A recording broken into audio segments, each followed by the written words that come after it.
quelle que soit ta prison, quelle que soit ta douleur, quelle que soit ta situation, Dieu fera. L'Alliance des évangélistes et ses invités vous propose désormais un nouveau rendez-vous avec la parole de Dieu sur KMT Télévision. Bel bonjour à toute la Martinique. Vous allez bien? Nous pensons que ça se passe bien pour vous et nous pensons qu'en ce matin, vous allez nous écouter, vous allez recevoir une consolation, un encouragement. Alors, pas seulement la Martinique, nous savons que les îles qui nous écoutent, même les pays qui nous écoutent, alors nous vous disons merci encore, puis que Dieu vous bénisse. Alors, ce matin, je ne suis pas tout seul, je suis avec mon binôme qui va se présenter et qui vous dira un grand bonjour. Oui, bonjour à tous. Donc, c'est le frère Marius avec vous, comme d'habitude, votre serviteur dans le Seigneur. Et nous sommes là aussi encore ce matin afin de pouvoir partager la parole de Dieu avec vous. Et comme d'habitude, j'aime bien saluer les personnes qui nous regardent régulièrement. Rappeler que la parole de Dieu est ce qu'il nous faut. Et pour cela que nous voulons toujours rester en contact avec Dieu. Et ensuite, nous-mêmes partager cette même parole avec vous. Et notre but ce matin. Donc, je salue en passant tous ceux qui nous regardent sur la Guadeloupe, même en Haïti, sur la France, un peu partout. Puisque je rappelle que cette émission est passant direct également sur LCL. Hein, et nous bénissons Dieu pour cela. Donc, je vous salue tous dans le nom de Jésus. Voilà. Alors, ce matin, nous allons continuer un thème que nous avons déjà... on a déjà commencé à aborder avec vous, c'est ce terme « Je supporte la persécution ». Alors, on avait vu, il y a un moment qu'on avait vu avec vous une partie. Alors, aujourd'hui, on veut continuer avec vous la persécution. Alors, je vais lire un verset avec vous dans 2 Timothée 3, versets 1 à 12. 2 Timothée 3, versets 1 à 12, qui nous dit... qui nous dit « Mes persécutions, mes souffrances, à quelle souffrance n'ai-je pas été exposé à Antioche, à Icône, à Lystre? Quelle persécution n'ai-je pas supporté et le Seigneur m'a délivré de toutes. » Le verset 12 qui nous dit « Or, tous ceux qui veulent vivre pieusement en Jésus-Christ seront persécutés. » Tous ceux qui veulent être agréables à Dieu, tous ceux et celles qui veulent marcher avec Dieu seront persécutés. Alors, mon frère, qu'est-ce que la persécution peut rapporter aux chrétiens? Vous savez, quand on parle de persécution, généralement, on voit quelque chose de négatif. Certes, c'est négatif sur le plan humain, puisque la persécution, pour ce qui nous concerne, quand on voit surtout dans notre société, on voit toujours la persécution comme étant une chose négative. Mais si nous regardons bien ce que la persécution produit, c'est ce qui est important. Ne pas se dire, tiens, ça ne produit absolument rien, puisqu'il faut savoir que la persécution produit quelque chose. Et pour bien vous expliquer les choses, sans pour cela rester enfermé dans le domaine chrétien, le domaine évangélique, nous allons simplement aller au niveau du règne des organismes. Quand je parle d'organismes, je parle de tout ce règne, que ce soit au niveau des hommes, que ce soit au niveau des animaux, que ce soit au niveau de la nature, que ce soit au niveau des plantes. Tout organisme vivant va réagir face à une persécution. Et cette persécution peut être une agression directe, elle peut être une agression ponctuelle, ou encore elle peut être une agression permanente. Et quand l'agression est permanente, à ce moment, il y a ce qu'on appelle, se met en place une sorte d'adaptation. L'individu va s'adapter, l'organisme va s'adapter, va développer un système de défense pour se protéger. Donc, on voit qu'en fin de compte, quand il y a une persécution, donc cette personne ou cet organisme est mis mal à l'aise dans son environnement, alors il va chercher à survivre. Et à survivre, et en cherchant cela, il va développer des facultés qui vont lui permettre de rester, de demeurer dans la situation sans être détruite par la situation. Et quand il s'agit de la persécution en ce qui concerne le chrétien, on doit savoir que nous cela apporte quelque chose. Cela, forcément, apporte du fruit. Cela va générer quelque chose. Et je pense qu'on le verra tout à l'heure. Mais si je me rappelle des paroles de Jésus, Jésus nous avait déjà enseigné cela. Lorsque Jésus a dit, vous aurez des tribulations dans le monde, mais prenez courage, car j'ai vaincu le monde. Il ne dira pas, vous serez détruits par cela. Il dira, prenez courage. C'est-à-dire que vous allez devoir tenir bon le temps que votre mentalité change face à la persécution, votre mentalité change face aux choses que vous vivez, pour que vous puissiez vous rendre compte que Dieu permet certaines choses, parce que si Dieu ne voulait pas que ça nous arrive, Dieu aurait fait de sorte que ça ne nous arrive pas. Voilà. Mais Dieu permet certaines choses parce que Dieu sait que cela va nous apporter quelque chose de bon.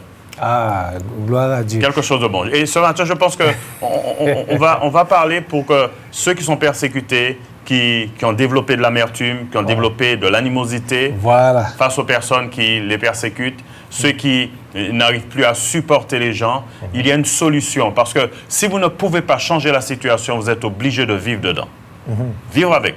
Donc, vous allez devoir développer des facultés qui vont vous permettre de résister, de tenir bon. Et c'est pour cela que la parole de Dieu intervient bien dans cette affaire. Amen. Et pendant que tu y es, je continue sur ta pensée, parce que lorsque nous lisons, par exemple, Acte 8, qui nous dit « Saul avait approuvé le meurtre d'Étienne ». Nous voyons là qu'Étienne était persécuté. Mais quand tu parles d'attitude là, nous voyons que lorsque nous lisons le verset Acte 7, le verset 66, qui dit « Puis, s'étant mis à genoux, il s'écria d'une voix forte, « Seigneur, ne leur impute pas ce péché. » Nous voyons qu'Étienne avait l'attitude, son attitude, il n'a pas persécuté Saul par rapport à cela, mais son attitude, c'était une attitude de prière. Hein? Tout à fait. Prière. Au contraire, il n'a pas réclamé le malheur de Saul, mais il a réclamé une bénédiction pour lui. Hein? Il a demandé ici que son âme soit sauvée. Il dit, puis s'étant mis à genoux, il s'écria d'une voix forte, « Seigneur, ne leur impute pas ce péché. » Et après ces paroles, il s'endormit. À ce moment-là, il est mort. Voilà. Tout à fait, tout à fait. Quand je vois un peu ce que Jésus enseigne, Jésus va nous enseigner que bon, je vais simplement, pour bien expliquer, je vais prendre ce texte dans le livre de Jean au chapitre 17. Donc, c'est la prière du grand prêtre, ce qu'on appelle la prière sacerdotale. Donc, Jésus... sacerdotale, donc c'est la prière du grand prêtre, de celui qui est dans le service de Dieu, qui va offrir des sacrifices. Donc, lui, Jésus, en tant que souverain sacrificateur, va adresser cette prière à son Père. Il dira, « Père, l'heure est venue », dans le verset 1er, « Glorifie ton Fils, afin que ton Fils te glorifie, selon le pouvoir que tu lui as donné sur toute chair, afin qu'il accorde la vie éternelle à tous ceux que tu lui as donnés. » Or, la vie éternelle, c'est qu'ils te connaissent, toi, le seul vrai Dieu. Donc, Jésus il a établi déjà les premières choses. Hein? Il va parler de certaines choses. Il a dit, j'ai fait connaître ton nom aux hommes que tu m'as donné, du milieu de ce monde, dans le verset 6. Donc, il fait allusion aux apôtres. Okay? Et ensuite, Jésus va continuer. Et quand on arrive dans le verset 9, il dira, c'est pour eux que je prie, je ne te prie pas pour le monde. Donc, déjà, Jésus va faire une distinction entre le monde et également ceux qui lui appartiennent. Donc, en l'occurrence, il fait allusion aux disciples, parce que les disciples étaient avec lui, donc il parlait des disciples. Et là, il va bien mettre une ligne de démarcation entre le monde et les disciples. D'accord? Il dit que ce n'est pas pour le monde que je prie. Là, ma prière, là, c'est en faveur de ceux que tu m'as donnés, donc des disciples que tu m'as donnés. Amen. Donc, il va parler de cela. Et il va dire, eh bien, dans le verset 8, « Car je leur ai donné ta parole, la parole que tu m'as donnée, et ils les ont reçus. Ils ont vraiment connu et su que je suis sorti de toi. » OK, donc Jésus va parler là. Mais maintenant, on va lire ce texte-là où Jésus va expliquer dans le verset 12, il dira, « Lorsque j'étais avec eux dans le monde, je les gardais en ton nom. J'ai gardé ce que tu m'as donné. Aucun d'eux ne s'est perdu. » Bien sûr, il dira, « Sinon le fils de la perdition. » Il fera allusion à Judas. OK? Donc, Jésus va dire qu'il a gardé. OK? Maintenant, dans le verset 14, « Je leur ai donné la parole et le monde les a haïs. » Et parce qu'ils ils ne sont pas du monde. Il dira, le monde les a haïs parce qu'ils ne sont pas du monde. OK? Donc, il parle toujours des disciples. Maintenant, je ne te prie pas de les ôter du monde, hein, mais de les préserver du mal. Ils ne sont pas du monde, comme moi, je ne suis pas du monde. Hein? Donc, Jésus va expliquer, il va dire que le contexte dans lequel ce que Dieu lui a donné se trouve, ce contexte-là, c'est un contexte où le chrétien va devoir vivre dans le monde, va devoir continuer à vivre dans le monde, à travailler dans le monde, à évoluer dans le monde. Mais il va noter une chose, il dira que le monde ne va pas les aimer. De même que le monde n'a pas aimé les disciples, le monde ne va pas les aimer. Et Jésus va dire, eh bien, je ne te prie pas de les ôter du monde, mais de faire quoi? De les préserver du monde. Et quelque part, il y a un texte où Jésus dira que ce n'est pas pour eux seulement que je prie. Hein? Dans le verset 20. Donc notez bien, hein, j'ai pris de manière chronologique, donc les disciples, Jésus prie pour les disciples, et Jésus va demander au Père un certain nombre de choses, de ne pas les ôter du monde, mais de les préserver du monde. Il va dire que le monde les a haïs. Et maintenant, Jésus va dire, pour bien montrer que sa prière, c'est une prière qui ne s'arrête pas uniquement pour les disciples. Dans le verset 20, il dira, ce n'est pas pour eux seulement que je te prie, mais encore pour tous ceux qui croiront en moi par leur parole, afin qu'ils soient un, comme toi et moi, Père, nous sommes un, comme je suis en toi, afin qu'eux aussi soient un en nous et que le monde croit que tu m'as envoyé. Donc, on voit très bien qu'il y a une persécution elle est là. Les disciples ont été persécutés. Eh bien, le peuple de Dieu sera persécuté. Mais Jésus a prié pour nous. Voilà. C'est pourquoi il nous dit que le disciple n'est pas plus que le maître. Hein. De même que Jésus a été persécuté, en tant qu'enfant de Dieu, en tant que serviteur de Dieu, nous allons rencontrer sur notre route la persécution. Mais Jésus a dit que si lui qui est le bois vert, on lui a fait ça, alors allez voir nous qui sommes le bois sec. Ouais. Mais nous pouvons pousser la réflexion un petit peu plus loin. Mais dans la, comment je peux dire ça, dans la persécution, quelle est l'attitude que nous devons avoir? Tout à fait. Oui, parce que nous sommes persécutés. C'est vrai que nous sommes persécutés par des choses qu'on peut dire de nous, etc., la pression, voilà, etc. Il y a plusieurs types de persécutions. Mais ce on peut voir là aussi, mais comment? Comment pour nous? C'est-à-dire qu'il faut savoir... Notre attitude. Tout à fait. On doit avoir une attitude par rapport à la persécution. Par rapport à la persécution. Et l'attitude que nous devons avoir, je vais la simplifier ainsi et je vais développer. Ouais. L'attitude que nous devons avoir doit être une attitude positive. Voilà. Une attitude qui va générer chez nous de bons sentiments, contrairement à du ressentiment, contrairement à de l'animosité, contrairement à de la rancœur, contrairement à de l'amertume. Hein, les sentiments que nous devons éprouver lors de la persécution doivent être des sentiments qui vont soutenir notre corps physique. Parce que lorsqu'une personne vit de manière continuelle dans une attitude négative, dans une pensée négative, avec des émotions négatives, le corps de cette personne se détruit, elle ne peut pas résister à la difficulté, elle ne peut pas résister aux tribulations. Mais notre attitude va changer, et je le dis bien à ceux qui vivent ces choses-là et qui vivent dans l'amertume, des chrétiens qui sont persécutés, des bien-aimés qui sont dans la souffrance à cause de peut-être de membres de leur famille, à cause de collègues de travail, à cause d'un proche, à cause d'un parent, à cause peut-être même de votre époux, de vos enfants. En tous les cas, ça vient de tous bords. Eh bien, notre attitude doit changer parce que ce changement sera produit uniquement en fonction de la connaissance de la parole de Dieu. C'est lorsque nous allons avoir des informations que nous allons pouvoir revoir notre comportement, revoir notre attitude et changer notre mentalité par rapport à ce que nous vivons. Et pour preuve, je vais vous lire ce texte-là dans le livre de Romains au chapitre 5. Écoutez bien ce que la Bible dit. Au moins, je vais vous lire ce texte-là déjà. La Bible dit dans Romains chapitre 5 à partir du verset... je vais dire à partir du verset 2, du verset 1er, bien, pour bien comprendre. Étant donc justifiés par la foi, nous avons la paix avec Dieu par notre Seigneur Jésus-Christ, à qui nous devons d'avoir eu par la foi accès à cette grâce dans laquelle nous demeurons fermes. Et nous nous glorifions dans l'espérance de la gloire de Dieu. Ça, c'est un fait. Nous attendons le retour de Jésus. Nous attendons le retour de Jésus. Pour nous, c'est une attente qui n'est pas vaine. OK? Maintenant, dans le verset 3, il dit « Bien plus, nous nous glorifions même des afflictions. » Vous vous rendez compte? Écoutez bien. Il dit « Nous nous glorifions même des afflictions, sachant... » Et c'est là que quand j'ai dit tout à l'heure que ça produit quelque chose, sachant que l'affliction produit quoi? La persévérance. La persévérance est synonyme d'endurance, synonyme de... Vous apprenez à supporter, OK? La persévérance. Et ensuite, la persévérance, la victoire dans l'épreuve. Et cette victoire, l'espérance.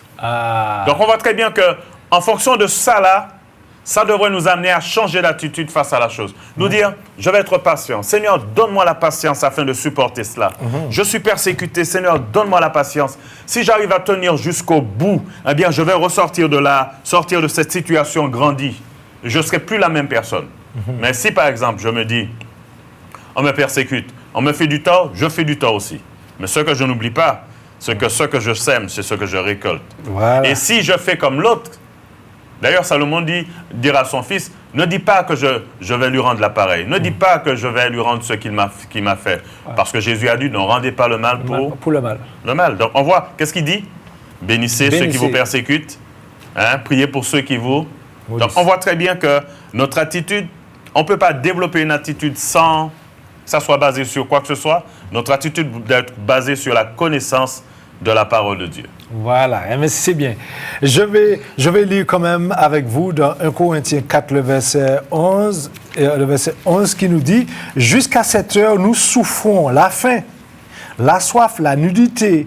Nous sommes maltraités, errants, ça et là. Nous nous fatiguons à travailler de nos propres mains. Injuriés, nous, comme tu disais, injuriés, nous bénissons. Amen. Persécutés, nous supportons. Calomniés, nous parlons avec bonté. Nous sommes devenus comme les balayures du monde, le rebut de tous, jusqu'à maintenant. Et comme tu dis qu'il y a un changement là. Nous ne faisons pas pareil que les autres, mais par la grâce de Dieu, nous renversons les choses pour ne pas entrer, pour ne pas faire comme les autres, mais que nous fassions selon la pensée de Dieu et selon la volonté de Dieu. Et c'est ça qui peut toucher quelqu'un aussi. Changer un homme, changer une femme. Obligatoirement. Voilà. Obligatoirement. Parce que quand je n'ai pas la connaissance, lorsque je n'ai pas la connaissance, je vais réagir naturellement. Ou encore, je vais dire les choses différemment. Je vais réagir avec ma partie animale. Ma partie animale, c'est quoi? Eh bien, c'est cette partie qui n'est pas soumise au Seigneur lui-même. Ma partie naturelle qui est mon corps qui réagit face à une agression. Et quand on est face à une agression, eh bien, on va réagir, on va se défendre. D'accord? On va se défendre parce qu'on va vouloir le plus que possible faire disparaître, éloigner cette agression, encore faire disparaître totalement. Et mon attitude à ce moment-là sera de réagir violemment contre ce qui me fait souffrir. D'ailleurs, c'est pour cela que la colère occupe une partie importante dans nos réactions face à l'agression. Et quand maintenant nous allons nous rendre compte que d'après la parole de Dieu, je suis dans ce monde de manière temporaire et que mon espérance n'est pas d'ici-bas et que ma vie n'est pas une vie uniquement basée sur les choses du monde. Je suis dans le monde, mais je ne fais pas partie du monde. Jésus a dit que mon royaume n'est pas de ce monde. Faisant partie du royaume de Jésus, maintenant je dois comprendre que je suis de passage et que maintenant je dois faire quoi? Comme Paul dit, je dois chercher les choses d'en haut. Je dois développer ma partie spirituelle, ma partie intérieure qui est en Dieu. Cette partie qui a été créée en Jésus-Christ, nous dit la Bible, pour des œuvres bonnes. Eh bien, maintenant, ce que je dois faire, je dois me nourrir de la parole de Dieu, me demander, mais quelle a été l'attitude de Jésus face à la souffrance? La Bible dit qu'il n'a point ouvert la bouche. On va lire ce texte-là. Regarde avec moi dans le livre d'Ésaïe au chapitre 53. Pour bien comprendre l'attitude que nous devons avoir, nous allons voir un peu l'attitude de Jésus. Certes, j'ai mentionné des paroles de Jésus tout à l'heure, quand Jésus a dit que nous devons bénir ceux qui nous haïssent et qui nous persécutent. Mais nous allons maintenant voir dans Ésaïe au chapitre 53. Et ce qui est surprenant dans ce texte-là, dans ce récit, c'est que nous voyons que, en fin de compte, Jésus va être représenté, il va être dépeint comme un agneau sans, comment dire ça? J'allais dire sans force, ce serait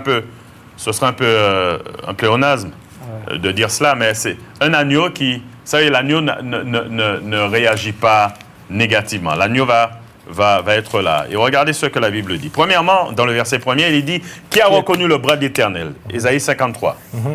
Il s'est levé devant lui comme une faible plante, comme un rejeton qui sort d'une terre desséchée. Il n'avait ni beauté ni éclat pour attirer nos regards, et son aspect n'avait rien pour nous plaire.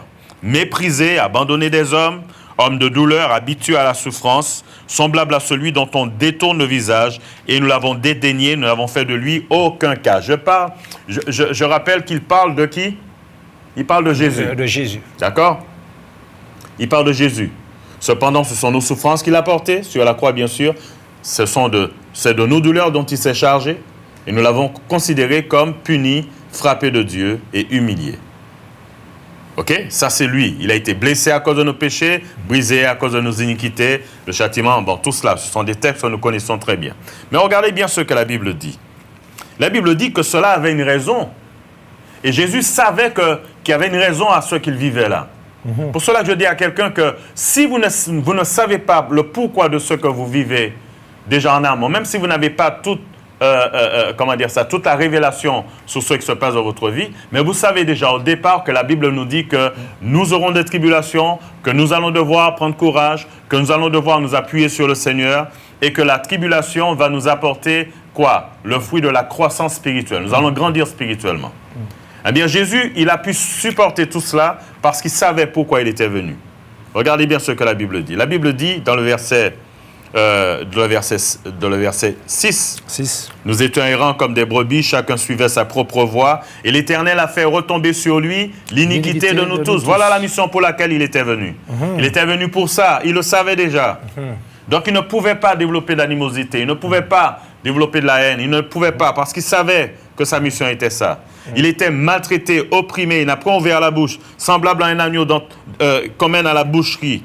Une brebis muette devant ceux qui la tondent. Il n'a point ouvert la bouche. Il a été enlevé par l'angoisse et le châtiment, et parmi ceux de sa génération qui a cru. Il a été retranché de la terre des vivants. Il a été frappé pour le péché de mon peuple. Pourquoi? Parce que Jésus était venu pour ça. Mais le Seigneur nous fait savoir que lorsque nous l'acceptons, mais nous devons nous attendre aux difficultés. Nous devons nous attendre à la souffrance. Nous devons nous attendre aux persécutions. Nous devons nous attendre à cela. Nous devons nous armer, comme il y a un texte où nous dit que nous devons nous armer de la pensée de souffrir. C'est-à-dire que cela doit faire partie de notre mentalité. Et c'est pour cela qu'il y a des gens qui détestent les gens, des gens qui vont haïr, parce qu'ils ne savent pas pourquoi ils souffrent. Oui, mais je voudrais pousser la réflexion un petit peu plus, parce que le fait que nous avons une attitude qui correspond à la volonté de Dieu, dans la persécution, tout cela. Mais cette attitude que nous avons, qui est agréable à Dieu dans la persécution, cette attitude-là amène à celui qui nous persécute d'être touché, d'être changé aussi. Et par notre attitude, par la grâce de Dieu, est-ce que le persécuteur peut être transformé? Tout à fait. C'est ça. Tout à fait. Il y a ce texte qui me vient à l'esprit, je vais essayer de vous le retrouver. Il dira que... comment il dit ça encore? Il est un peu vague dans ma tête. Enfin, je vais résumer ainsi. Oui. C'est Paul qui va parler de cela. Je vais vous trouver le texte tout à l'heure. Il dira que nous devons avoir un bon témoignage vis-à-vis de ceux, afin que ceux qui vous calomnient, que ceux-là soient touchés par le témoignage et qu'ils glorifient votre Père qui est dans le ciel. Je vais vous trouver le texte, je vais vous le lire tout à l'heure. Et parce que nous devons savoir que lorsqu'un individu voit face à lui une personne qui ne réagit pas à sa méchanceté, et que cette personne reste ferme, reste droite dans les voies de Dieu, eh bien, il y a une réaction qui se produit chez l'individu. Toutefois, si cet individu n'est pas une personne qui est damnée, quand je parle damnée, je parle d'une personne qui vraiment va vers la malédiction parce qu'elle a tué la voix de sa conscience, parce qu'elle refuse de voir qu'elle fait souffrir et que dans toute souffrance, il y a une rétribution. Déjà pour la personne qui souffre et pour la personne qui fait souffrir, il y a également une rétribution. Parce que celui qui va semer la souffrance va récolter la souffrance. Automatiquement. D'accord? Et celui, par contre, qui récolte la souffrance en tant qu'enfant de Dieu, si son attitude est une attitude positive, eh bien, cette personne va sortir de là, elle va gagner quelque chose. Qu'est-ce qu'elle va gagner? Elle va gagner en caractère, elle va gagner en support, elle sera beaucoup plus forte. Elle va pouvoir réagir de manière plus posée face aux situations. Elle ne sera plus dans l'urgence, elle ne sera plus dans la folie, elle ne va plus perdre sa tête, elle sera posée quand elle va réfléchir face aux situations. Lorsqu'une situation va survenir dans sa vie, va arriver, va se présenter, cette personne, parce qu'elle aura déjà vécu des choses, eh bien, elle va pouvoir mieux supporter cela et elle sera un témoignage pour les autres. Et je vais vous raconter un témoignage. Pour montrer que même lorsque la souffrance vient d'un bourreau, comment Dieu peut transformer la vie d'un bourreau. Je me rappelle de ce témoignage, c'était un petit traité que j'avais lu, c'était Constantinople, ça s'appelle le traité, c'est un frère qui me l'avait offert à l'époque, ça remonte à très longtemps, à plus de 30 ans de cela. Et je l'avais gardé dans ma Bible là, mais entre-temps, depuis que j'ai changé de Bible, je n'ai pas... Il doit être encore à la maison. D'ailleurs, sur le traité, il y a l'image d'un militaire avec un sac de militaire et son fusil. Et donc, c'est une histoire qui se passe lors du bloc soviétique. Maintenant, nous avons juste la Russie, mais à l'époque, il y avait l'URSS, il y avait tout ce bloc soviétique, il y avait comment dire ça, ils formaient tous un seul peuple. Et là, les chrétiens étaient persécutés. C'était le bloc soviétique qui, à l'époque, était communiste. Et là, les chrétiens souffraient. Et il y avait ce frère dont j'oublie le nom, qui avait été mis en prison. Et ce frère, lui, il a été mis en prison à cause de sa foi. Ce frère souffrait à cause de sa foi. Mais ce frère n'a jamais nié le nom de Jésus. Il a refusé de nier le nom de Jésus. Donc à cause de ça, il a été mis en prison. Il a été martyrisé. Ce frère a beaucoup souffert en prison. Et pourtant, son bourreau, il montrait envers son bourreau de l'amour, comment dire ça, il n'avait pas développé des sentiments négatifs face à son bourreau, et jusqu'à ce que son bourreau le remarque. Et cet homme, par son témoignage, simplement par sa façon de faire, par sa façon de vivre, eh bien, cet homme, ce militaire de l'URSS à l'époque, a été touché par son témoignage. Parce qu'il s'est dit que malgré tout ce que je fais subir cet homme, il demeure ferme dans sa foi. Et cet homme n'a jamais montré de réaction négative à mon regard, à l'égard, à mon encontre plutôt. Et cet homme, il est resté ferme dans sa foi. Eh bien, ce qui s'est passé, le bourreau s'est converti. Le bourreau s'est converti. Et ce chrétien, lui, après, si mes souvenirs sont exacts, il a été exécuté. Et quand il a été exécuté, ce bourreau qui avait accepté Jésus dans sa vie, eh bien, lui, à son tour, s'est retrouvé en prison. Et ce qu'il disait, une phrase que je retiens, c'est qu'il a dit que 2 hommes sont morts pour moi. Il y a eu le premier, le chrétien, Jésus qui est mort pour lui, et ensuite il y a eu ce chrétien qui est mort pour lui. Belle histoire, ça. Donc, il a donné à Jésus sa vie grâce à celui qu'il persécutait. Il était un bourreau, et cet homme était un serviteur de Dieu qui savait que la raison de sa souffrance était pour la gloire de Dieu. Eh bien, qu'est-ce qui s'est passé? Il a amené cet homme à Jésus, de par son comportement, de par sa façon de vivre, sa simplicité, son support dans la souffrance. Parce que qu'est-ce qu'il a fait? Il a supporté, le Seigneur lui a donné la persévérance, et ensuite la victoire dans l'épreuve. Quelle a été sa victoire? Quelqu'un dirait, oui, mais il est quand même mort. Oui, mais il est mort. Il est mort pour que Dieu soit glorifié. C'est pour cela que cet homme a donné à Jésus sa vie. Et il le disait, le titre du traité, 2 hommes sont morts pour moi. 2 hommes sont morts pour moi. Donc, vous voyez. Et quand tu dis ça, ça me rappelle l'histoire de Saul de Tarse. Saul de Tarse qui était un persécuteur, qui persécutait les chrétiens. Et il a aussi, il était dans le groupe qui persécutait aussi Étienne. Tout à fait. Et nous voyons qu'après, qu'est-ce qui s'est passé? Cet homme a été arrêté par Dieu sur sur la route de Damas, il a rencontré Jésus dans sa vie et là, lui qui était persécuteur, il a changé de bord. Là, nous voyons que Dieu est celui qui est capable de changer les persécuteurs. Même si tu as des personnes qui te persécutent, etc., mais prie pour eux. Prie pour pas jouer, pas dire bêtises, etc. Mais prie pour eux et puis et aussi un bon comportement envers eux. Je sais que c'est pas facile. Tu vas me dire, monsieur, c'est pas facile. Je te dirai oui, mais je veux t'encourager à avoir ce comportement de façon que eux soient touchés et qu'un jour qu'ils puissent se donner à Dieu. Hein, nous pouvons dire, je dis que Dieu est capable de changer les persécuteurs. Voilà, c'est bon. Mais nous voyons aussi qu'il y a une deuxième base que nous devons voir, que dans la persécution aussi, comme tu avais un peu frôlé ça au départ, dans la persécution, Dieu nous protège. Dieu protège celui qui est persécuté. Tout à fait.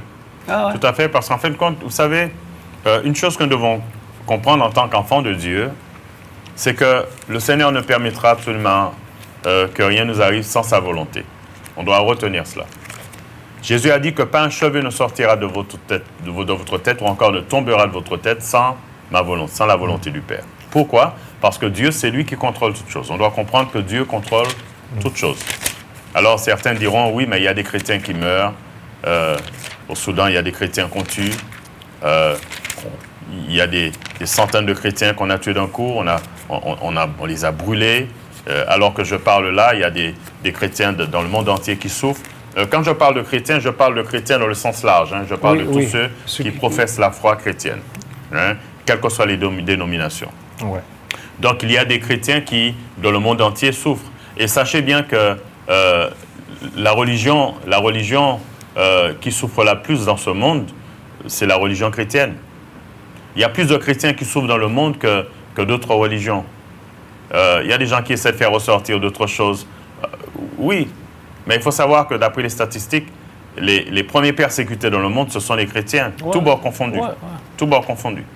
Mais il faut savoir que lorsque le chrétien souffre, le chrétien doit toujours garder à l'esprit que Dieu est celui qui garde, Dieu est celui qui protège.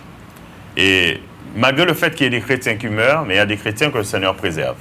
Je me rappelle d'un témoignage que j'avais vu, hein, donc c'était lors d'une émission de Porte Ouverte, et donc c'était l'histoire d'un frère qui avait été enfermé en prison. C'était toujours encore durant le bloc soviétique.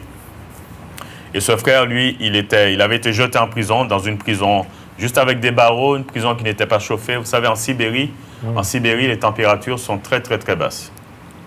Très basses. On ne parle pas de moins 1, moins 2, moins 3, on parle de moins 30, moins 40, moins 50 degrés. On parle des températures qui sont extrêmes. Et donc, ce frère était jeté en prison. Et quand on l'a jeté dans la cellule, il y avait de la glace. Vous savez, quand il y a de l'humidité, ça forme de la glace. Et là, il y avait de la glace dans la cellule. On l'a jeté là, vêtu de manière légère, parce qu'on l'a simplement arrêté chez lui et puis on l'a jeté en prison. Sans chauffage, sans rien. Et ce frère, il était là et il espérait, il priait. Mais le froid, vous savez, quand c'est aussi froid, vous ne durez pas longtemps. Et là, il a eu très froid et le froid est rentré même dans ses os. Et petit à petit, son corps se refroidissait. Tout son corps se refroidissait. Jusqu'à ce que lui-même, d'ailleurs c'est lui qui rend ce témoignage, il sentait petit à petit la vie partir de lui. Parce que vous savez que lorsque le froid vous atteint, lorsque le froid rentre en vous, lorsque le froid vraiment, ça prend le contrôle de votre corps, la chose qui se passe, c'est que l'individu s'endort. Et ensuite, il s'en va. Au fur et à mesure, les fonctions s'arrêtent et puis l'homme meurt. Et donc, ce frère se sentait mourir petit à petit. Mais durant tout ce temps, il priait. Il disait, Seigneur, aide-moi. Seigneur, aide-moi. Seigneur, je te prie, aide-moi. Et à un moment, il n'avait plus de voix pour prier. Et là, il s'endormait déjà. Alors qu'il s'endormait, il a dit qu'il a vu une grande lumière rentrer dans la cellule, par la fenêtre, par les barreaux. Et cette lumière est venue jusqu'à lui. Et cette lumière s'est posée sur lui, est rentrée dans la cellule, s'est posée sur lui. Et cette lumière l'a réchauffé.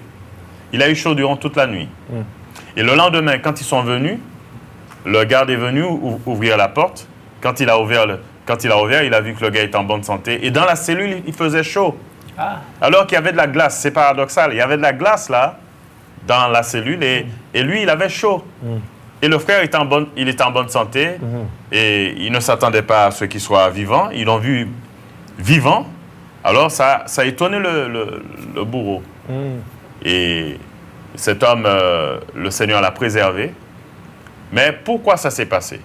C'est parce que pendant qu'il priait, aux États-Unis, il y avait un frère qui était chez lui, un chrétien, et pendant qu'il était chez lui, il a reçu la révélation de Dieu qu'il fallait qu'il prie pour un tel. Et le Seigneur lui a même donné le nom de cette personne, le nom du frère qui priait.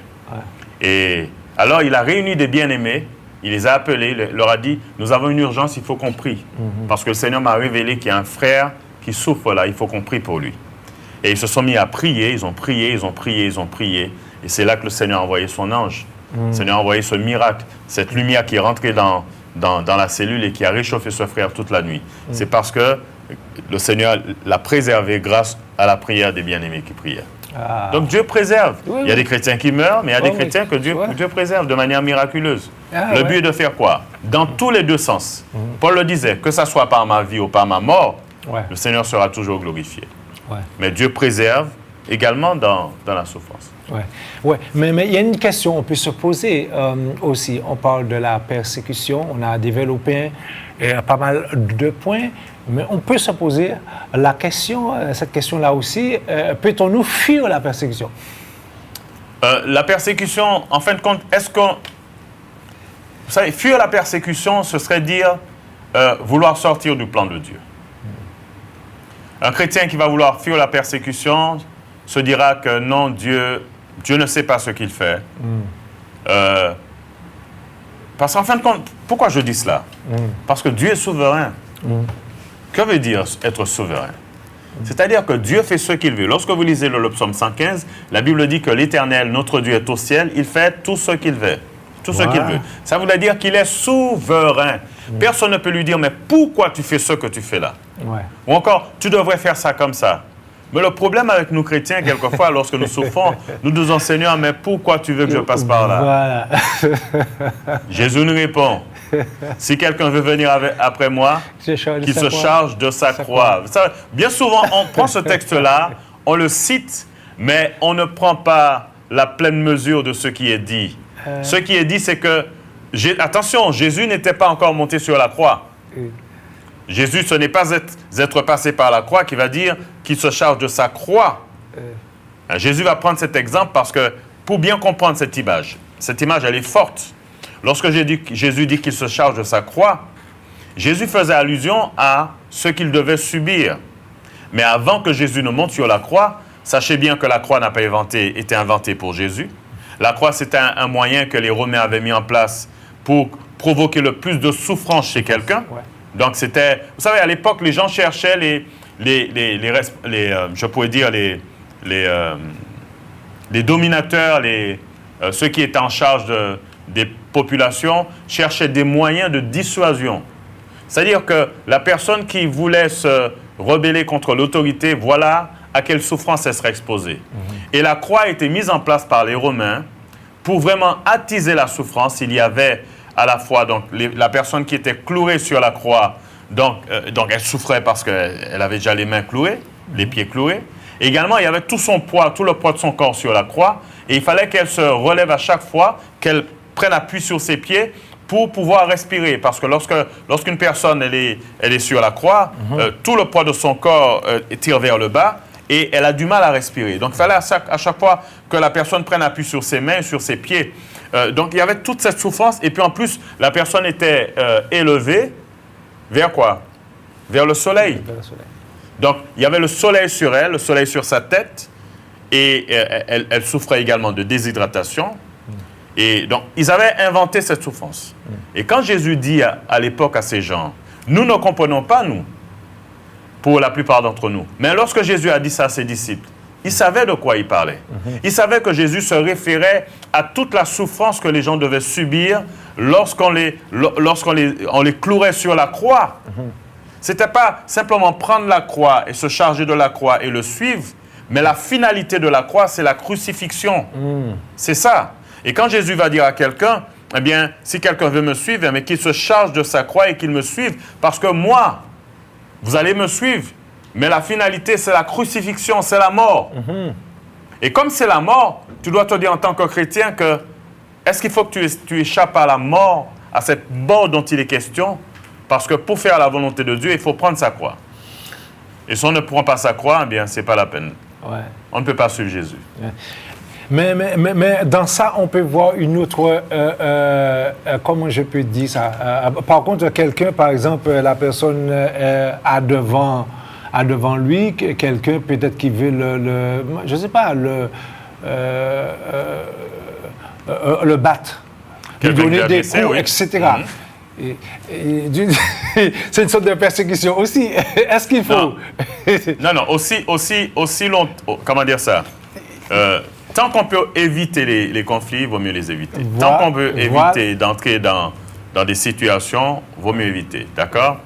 Et une personne qui vous provoque, évitez. Passez outre. Certaines personnes diront « Ah ouais, mais tu aurais dû répondre. » Non, ne réponds pas. Tu aurais dû faire ci. Non, ne fais pas ça. D'accord? Parce que vous savez ce qui se passe. Je vais vous donner le témoignage d'un homme. Cet homme, c'est un pasteur. Ça s'est passé à Trinidad et Tobago. Cet homme, c'est un pasteur. Je vais me garder de donner sa dénomination, hein, puisque c'est un pasteur. D'accord. Et pas forcément évangélique, ni adventiste, je dis, c'est un pasteur. Ça s'est passé à Trinidad. Pour ceux qui veulent faire des recherches, peuvent retrouver cette histoire sur le net. Ce pasteur, ce qui s'est passé, c'est qu'un jour, alors qu'il était chez lui, qu'il dormait, en pleine nuit, il y a un gars qui est rentré, un voleur qui est rentré, un cambrioleur. Le gars est entré chez lui et donc il a surpris le gars. Il s'est battu avec lui dans la maison. Il s'est battu avec lui. Le combat était tellement acharné que ça l'a mis en rogne. Il a battu le gars. Il a battu. Ensuite, il a traîné dehors. Après, il est rentré chez lui. Il a pris son coutelas, il lui a coupé les 2 jambes, les 2 bras. Il a été condamné à vie, prison à vie. Ça s'est passé au Trinidad. Vous pouvez trouver ça sur le net.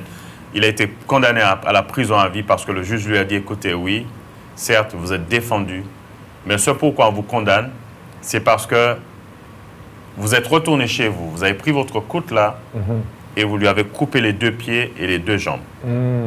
Cela s'explique chez l'homme. Cela s'explique chez un individu. Vous savez, lorsque l'homme laisse libérer la colère, lorsque la colère est libérée, lorsqu'elle est sans frein, l'homme à ce moment devient l'état animal. L'homme va tout faire pour faire disparaître son agresseur, pour faire disparaître ce qui a causé le mal, ce qui a causé le tort. Voilà. Et ce qui s'est passé avec cet homme, c'est qu'il est rentré dans une telle folie à cause de cette colère, de ce qui s'est passé. Il n'a pas su gérer cette colère. Il est rentré dans une folie, on pourrait dire, pendant un instant, il a perdu la tête. Et le résultat a été ce qui s'est passé, c'est qu'il a coupé les 2 jambes et les 2 pieds de ce gars. C'est pour cela que lorsqu'on peut éviter, on évite. Il y a des gens qui ne se connaissent pas, il y a des gens qui... Parce que, vous savez, ce n'est pas parce qu'on est chrétien qu'on ne se fasse pas. Ce n'est pas parce qu'on est chrétien qu'on ne se met pas en colère. D'ailleurs, l'apôtre Paul nous dit, si vous vous mettez en colère, ne péchez point. Si vous vous mettez en colère, ne péchez point. Mais est-ce que la colère est une bonne chose? Est-ce que la colère est une chose qui va... Non, la Bible nous dit que la colère n'accomplit pas le dessein de Dieu. Le dessein de Dieu. D'accord? Donc, ce qu'il faudrait faire, lorsque la situation s'envenime, eh bien, quittez les lieux. Sortez, partez. Voilà. Au lieu de chercher à entrer dans des arguments, on entre dans des arguments, après ça chauffe, après on en vient aux mains, après on se défend, on n'accepte pas, après on réagit. Et si on n'est pas vigilant, parce que maintenant on est parti hors de contrôle, alors n'importe quoi est possible. Et j'ai connu également des gens, notamment j'étais à l'armée avec un jeune qui a tué son beau-père lors d'un instant de colère. Il est rentré à la maison, il a trouvé son beau-père en train de frapper sa maman. Et il a défendu sa mère, il a tué son beau-père. Qu'est-ce qui fait ça? C'est la colère. C'est la colère. Est-ce qu'il faudrait qu'un chrétien se trouve dans cette situation? Non. Non. D'accord? Donc, lorsqu'une situation arrive, on s'écarte. Ouais. Et si on sait qu'on s'est mis en colère, on part. Voilà. Hein? Pas mettre la main sur personne. Ouais. On part. D'accord? Par contre, le chrétien, la personne a le droit de se défendre. Ouais. D'accord? Mais toutefois, si on peut éviter cela, on évite. Oh, voilà. On évite.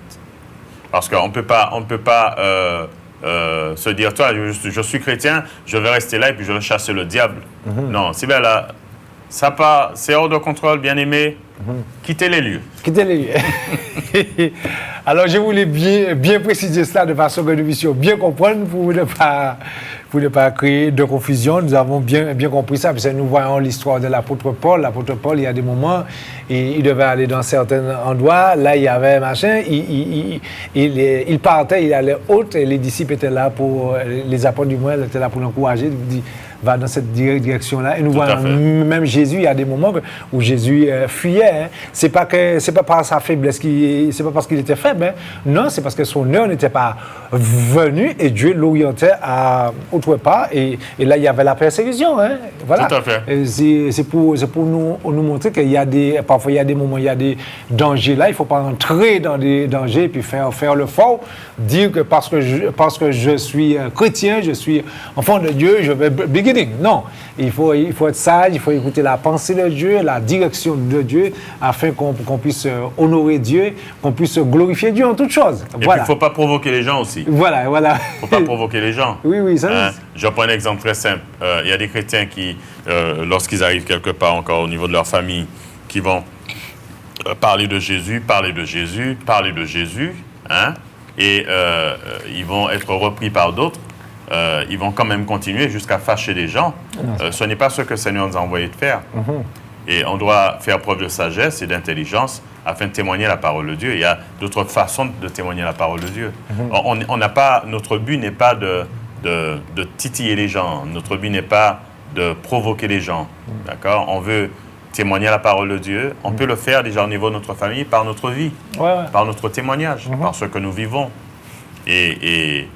Si, par exemple, on se rend compte qu'il y a des gens de la famille qui ne nous aiment pas, ou encore dans votre travail, des gens ne vous aiment pas parce que vous êtes chrétien, les gens vous répondent mal, ne répondez pas. Voilà. Ne répondez pas. Hein? Et ne développez jamais d'animosité pour ces gens, parce que vous pouvez gagner ces gens par votre témoignage. C'est vrai. Voilà, alors il nous reste quelques minutes. S'il y a de ceux qui veulent nous appeler pour la prière, pour un conseil, pour un encouragement, pas de problème, vous pouvez nous appeler. Du moins, c'est le 0796 48 44 25. Vous pouvez nous appeler et puis ça nous fera plaisir de dialoguer, de partager un petit peu avec vous. Voilà. Alors, en attendant que ceux et celles nous contactent, alors, en conclusion, je ne me laisse pas intimider par la persécution. OK, tout à fait. Je voudrais quand même, je reviens sur ce, je voudrais juste donner, j'ai retrouvé le texte, hein? Oui. J'ai retrouvé ce texte, c'est dans le livre donc c'est dans 1 Pierre, hein? Ah, c'est le texte qu'il parlait tout à l'heure? Oui, donc le texte que je cherchais, je vais quand même vous lire à partir du verset, verset 11, je voulais lire un peu plus haut. Donc, bien-aimés, je vous exhorte, comme étrangers, voyageurs sur la terre, à vous abstenir des convoitises charnelles qui font la guerre à l'âme. Ayez au milieu des païens une bonne conduite. Afin que l'âme, même où ils vous calomnient, comme si vous étiez des malfaiteurs, ils remarquent vos bonnes œuvres et glorifient Dieu au jour où il les visitera. Ouais. Voilà ce que la Bible dit. Voilà. Les gens doivent voir les œuvres. Ouais. Allô? Amen. Oui. Oui, bonjour, on vous écoute? Oui, bonjour, oui. Je vous vois sur KMT, ça se fait du bien, là. Oui, tout à fait. Oui. Je vais enfin vous dire que moi-même... Juste avant, vous appelez comment? Vous appelez d'où?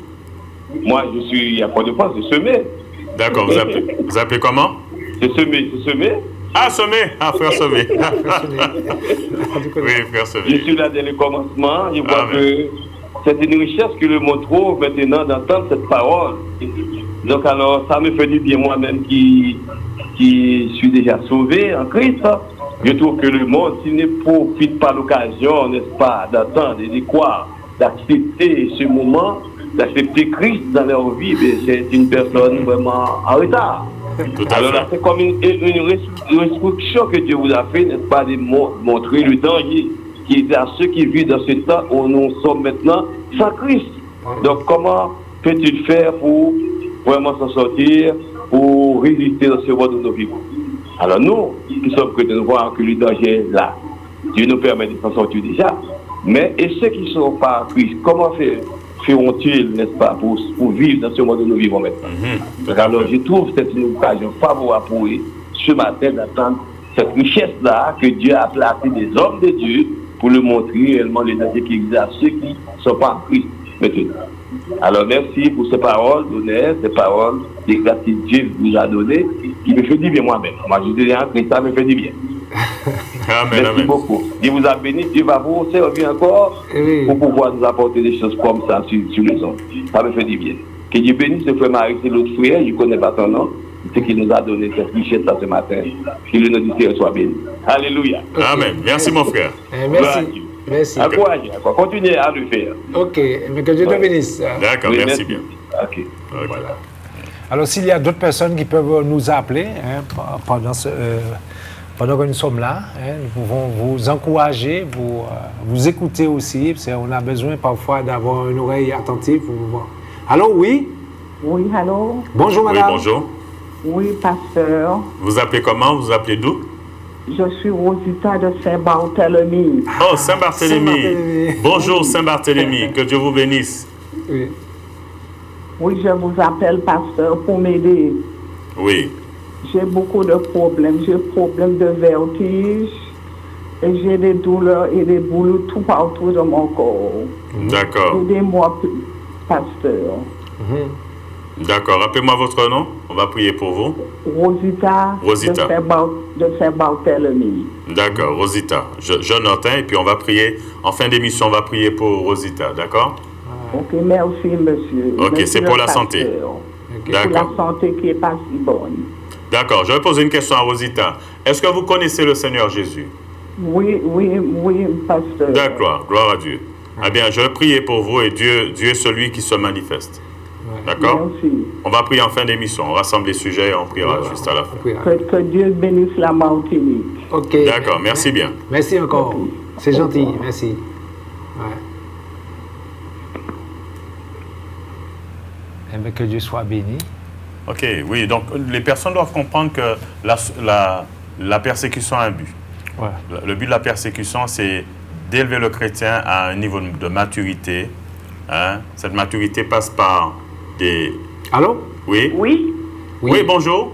oui, j'écoute. Oui, donc vous nous appelez d'où? Vous vous appelez comment? Je m'appelle Gertrude.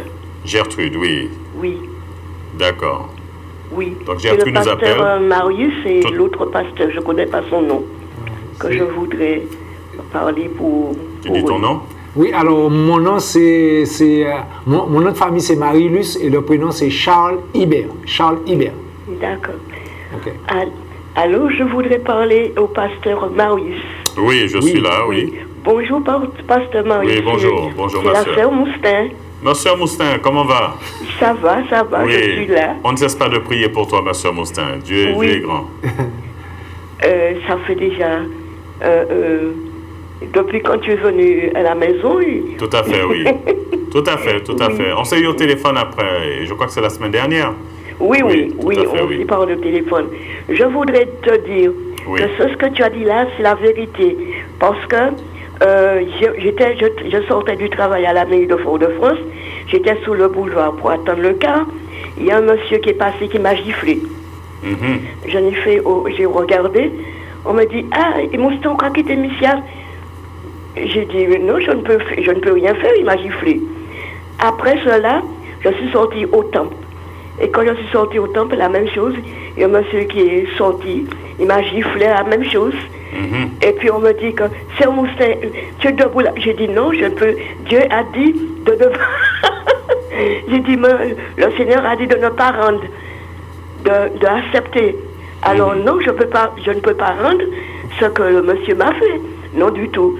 Il m'a dit que oulé on note encore.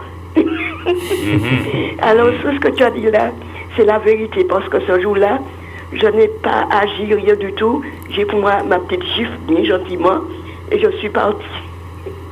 Alors c'est merveilleux ce que tu as dit, c'est la vérité, parce que c'est merveilleux avec la grâce de Dieu. J'ai tout pris les 2 calottes et puis ça va. Que Dieu soit béni. Est-ce que tu dis que j'ai ma réaction, que je n'ai pas agi, c'est bon? Tu sais, une chose, c'est-à-dire que quand on est provoqué, faut éviter de rentrer sur ce terrain de la provocation. Répondre provocation à provocation. Oui. Parce que le problème, c'est que bien souvent, l'ennemi cherche à une réaction afin de nous emmener très loin dans une situation. Et alors, si nous avons suffisamment de discernement, eh bien, nous arrêtons la chose une fois pour toutes. Et les sœurs me disent, mais sœur Moustin, tu viens de sortir au temple, regarde, tu reçois une calotte, tu es debout pour attendre le cas, regarde, tu reçois. J'ai dit, c'est pas grave, parce que Dieu a dit de donner sa tulipe, et ensuite de recevoir, je ne peux pas donner puisque je suis une femme. Peut-être que j'ai mal fait ou bien j'ai bien fait. J'ai dit, non, je ne rends pas le monsieur. Je suis sortie au temple, je ne perds pas ma solution. Tout à fait. J'étais très, très contente parce que je n'ai pas agi. Et puis j'entends que tu dis que la même chose. Merci Seigneur et merci Pasteur Marius. Et merci l'autre frère, je ne peux pas retenir le nom. Au fur et à mesure, ça ira. Charlibert. D'accord. Ok. Merci beaucoup. Ok, d'accord. Que le Seigneur te bénisse, Pasteur Marius et l'autre frère. Et puis la famille, toute la famille, et que le Seigneur te donne à continuer de donner la bonne nouvelle que le Seigneur a créée. Amen. Merci Seigneur. Toute la gloire revient à Dieu. Amen. La louange, l'adoration, la magnificence, force et victoire. Amen. Que Dieu soit béni. Oui. D'accord, ok. Eh bien, on arrive à la fin. Ouais, on va prier pour Rosita. Oui, pour Rosita, oui. Rosita qui a demandé. Oui. Seigneur, en ce matin, nous te prions pour Rosita qui a demandé de la prière. Elle a besoin de ta grâce dans sa santé. Nous te demandons que ta bonne main soit sur elle, qu'elle soit touchée dans son corps, dans son âme, qu'elle soit rétablie, oh Dieu, dans le nom de Jésus. Parce que ta parole nous dit, faites connaître vos besoins à Dieu par des prières et de supplications.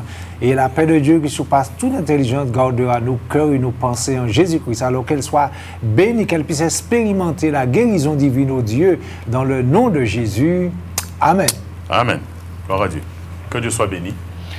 Mais que Dieu soit béni, et puis nous vous remercions pour votre écoute, pour cette belle émission. Je pense que cette émission m'a fait du bien et je pense que cette émission vous a fait du bien. Alors ce matin, nous pouvons dire, quel que soit, Dieu fera. À la prochaine. À la prochaine. Quelle que soit ta prison, quelle que soit ta douleur, quelle que soit ta situation, Dieu fera. L'Alliance des évangélistes et ses invités vous propose désormais un nouveau rendez-vous avec la parole de Dieu sur KMT Télévision.